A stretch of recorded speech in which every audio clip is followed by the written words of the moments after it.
The views and opinions expressed on any program are those of the producers and/or the persons appearing on the program and do not necessarily reflect the views and opinions of FRC Media, Bristol Community College, or the City of Fall River.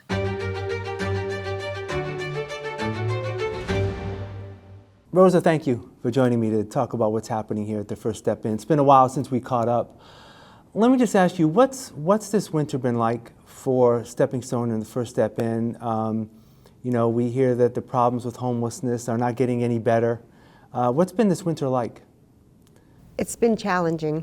I think it's been challenging for all the homeless service providers across the state. But here in Fall River, I can speak for us, it's been really hectic. The weather has been extreme a lot of the time. And so it's had to, we've had to respond with emergency response, you know, for protecting people from the extreme weather. We had made a plan anyway, you know, with the city and the FAST team to utilize our conference room with the Tomeo Center. So the full procedure that's always been in place is in place. Our 50 beds are open. Our emergency cots are open in case somebody needs something during the winter, the nighttime hours. The winter overflow at the Tomeo Center has been at capacity daily with 25 individuals more. And during extreme weathers, the conference room has actually opened to fit about 40 individuals. Yeah, so we're actually in that right now. We're filming this in the conference room, where the overflow and the warming center happens in the evening during cold weather. And that's traditionally, what, about 20 degrees at night, and or with severe wind chills or weather? What's the situation? How does that work? The nighttime temperatures have to be below 20 or with a wind chill factor below 20. That's what generates the extreme weather. And Nikki Fontaine at the FAST team decides when it opens and lets us know it's going to be open. We help with setup, stocking up some supplies for them. And a lot of our staff has helped staff it as well, because it's been a lot of nights, consecutive nights. We had that storm, and it was all hands on deck, you know. So let me ask you, in terms of the warming center here, is it funded by money that you receive, or is it a combination of community development funding? I guess, how does that work in terms of Steppingstone allowing this space to be open for the warming center? So this space, we had just signed an agreement with the City of Fall River so that the FAST team could kick in extreme weather in this room. Initially, we had concerns about capacity. The capacity was resolved. They came down and put an occupancy permit, so we were all set to roll. And we mutually had concerns about, you know, how to maintain safety and how to just be low threshold and make sure that anybody that needed to be protected from the extreme weather was protected. So the FAST team goes out, gets people, brings them in. Our outreach team is going out there daily as well, informing everybody when it will be open, because Nikki will let us know early in the day that it's going to be open that night. Anybody that comes to our First Step In door seeking shelter, food, because a lot of people come to our door for food. They come for lunch and dinner. We let them know it's going to be open. So it's between all of the outreach teams in Fall River and also South Coast, the mobile team, all of them and us together, even Thrive. Thrive is a meeting place for unhoused individuals to go and get fed. So all of the homeless service providers have been really in tune, and they've been announcing it well on social media. So anybody in need has come, thankfully, and people have been safe. But in terms of the First Step In, there's 50. You know, during the winter, 20 during the summer? 20 no, we've changed it to 50 year-round because of the need, yes. Yeah. So you mentioned the word no threshold, and for the warming center, there is no threshold. So what are the thresholds, if there are any, for the First Step In and the nightly shelter? Every shelter that's funded by the state currently has to be a low threshold shelter. That means we don't create barriers to shelter. We don't disqualify somebody for, being actively using. They just need to come safe to shelter. And it's the same thing with the extreme weather and the overflow. We know that during the winter, individuals that struggle, with intense mental health symptoms, with substance use disorders that are untreated, that it's going to be a little more difficult to keep them safe. And the whole objective in the winter and during extreme weather is to just save their lives. So we have to work very diligently at maintaining safety while protecting them from the weather. You mentioned the first step in is for individuals, but you did mention before we started that there's been a number of families that has increased as well in terms of whole families being homeless. And I know that you try to help them as well. How do you do that? Well, families with small children, we divert to the family shelter system. Our case managers will work with them in getting into the emergency assistance section for families. And sometimes when we have a family of adults, then we're able to help them here and in all of these other situations, like in overflow and in the extreme weather, because families of adults can all be served by shelters that are for individuals. There's no children. But I mean, we've had a lot of complex problems this winter. We've had people that, even came here because they met someone on social media. And we've helped transport someone back to his family in Las Vegas.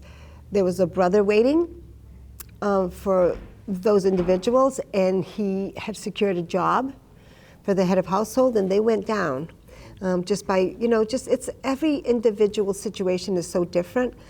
We've also had a lot of medically compromised individuals, a lot of breathing conditions, a lot of people that are paralyzed and in wheelchairs, and those individuals have been placed better, like in motels.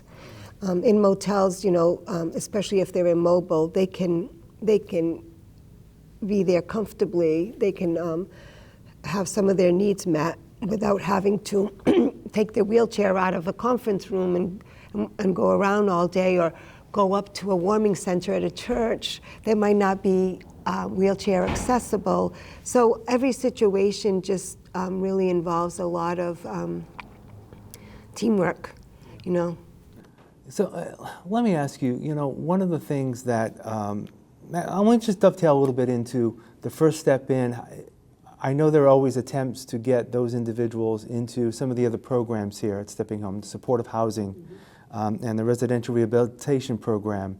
How does that work, and how, I know one of the issues for a lot of people who either come here at the first step in or even to the warming center or not even seeking services at all, is they just don't want the services. So I guess talk a little bit about how do you try to transition some of the people in the inn into these other services to get them permanently housed?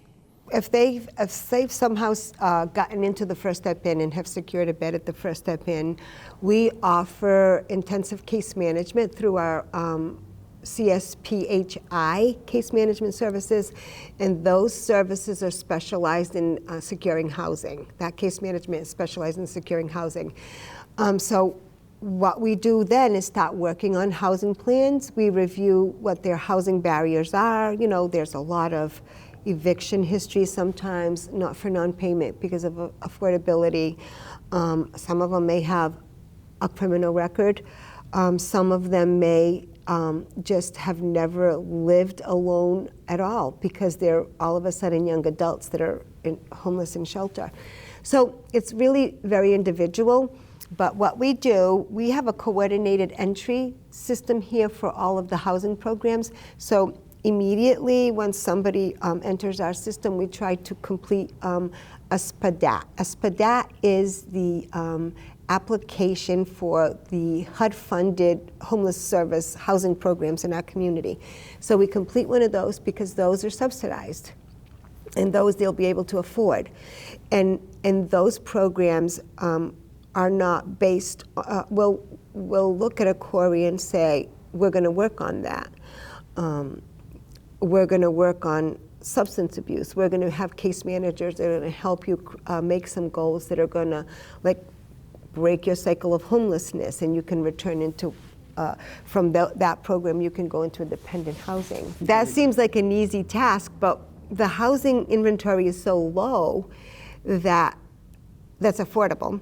So those housing programs are like a treasure in our community, and there's just not enough of it to, get everybody housed.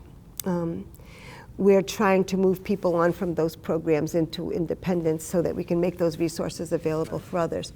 There are some barriers to that too. Not only is there just not enough inventory, there's also that SPDAT that I talked about is a vulnerability index. It measures how vulnerable you are. So the more vulnerable you are, the higher up you are on the list for those programs. So a lot of the times, our outreach workers and CSPEC workers are connecting with individuals out in the community, in the encampments and so forth, and they're starting the SPDAT early on as well. So their vulnerability score is, they're more vulnerable than those in shelter because they're sheltered. So a lot of the times, their names come up first, which is how it's supposed to work. We're supposed to help the most vulnerable. So we're helping them that way, and we're connecting them also to, and that's not just the ones in shelter, because our CSPEC staff and outreach team go out and connect with everybody in encampments and when they come for food, or all the guys that have been sleeping here in this conference room, if it's cold, they'll go over there. They learn that we give them meals. If they don't feel like going into the church or whatever, they'll just come over and sit down and talk to us and get connected, and then we try to engage them into those services. You saw me just now with that gentleman that came in, and he's like, hey, can you help me with housing? And I put him into one of the offices with one of our caseworkers to help out with that. It's just homelessness is a very complex problem, and every person is an individual. Every person has different barriers to housing, and every person has different things that are contributing to the homelessness. So it's just a matter of creating a good plan for that one individual to address all the things that have been barriers and to see which housing best suits their needs. Sometimes it may not even be one of those housing programs. Sometimes they're coming in a lot worse medical conditions than they ever have. So sometimes it's assisted living, or sometimes it's even a nursing home. How do you see, I guess, open up your crystal ball, and the homeless issue is not getting any better. How can it get better? Or, I mean, is it just something we don't know at this point? For a little bit, it felt like we had a good handle on it here in Fall River. We were actually looked at as like the community that had it going. And we've always, I think Fall River has always been a little bit ahead of the game. We have our own little way of looking at things. And we've always been proactive in like trying to plan new programs or add resources, or even just the different populations that are coming into homelessness and try to focus in on them. But that has not stopped the homelessness or the increase in numbers, and that's because of poverty. Poverty isn't going away. Like, you have to solve so many other problems before homelessness solves. So basically what we're doing is responding every year to whatever comes at us. It's like, even if we had, think about it, like when we moved here, we thought the 50 beds were going to be enough, that we would have 20 and open it up for 50, because we had 25 people or so in our churches then. Winter overflow. The first winter we opened here, not only were our 50 beds full, but we had people, we didn't think we would need the churches anymore, so we weren't prepared. We had people in our waiting area. And every year it seems that there are more and more people in need. And every year it seems like we're trying to just do what we can with what comes at us. And every year we project that there's going to be a need for more.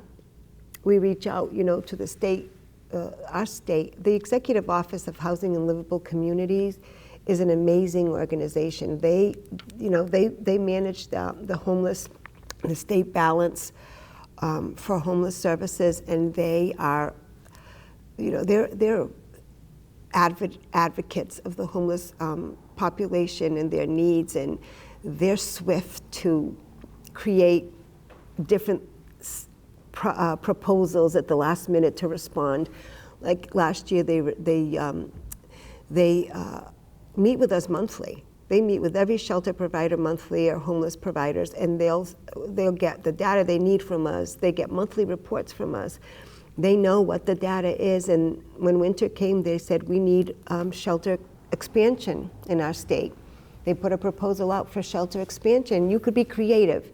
How are you going to do it? Because we only have so many buildings, so how are you going to do it? And a lot of people responded with warming centers, with motel stays. And last year it was successful, and they offered it again this year. And this is sort of what's helping here in the conference room for the extreme weather. In Steppingstone went for some of those funds we have homeless service programs in New Bedford. And we went from that continuum. We applied for that continuum and got some motel rooms. Our local government also went for some of that, so that we had as many resources pulled into our community as possible to be able to respond this year. So far, so good. Everyone is afraid that someone's out there that hasn't sought us out, or that's brand new and doesn't know where to go. There's like a fear that we'll lose someone. And so far this year, the united effort with all the homeless service providers in this community is really inspirational.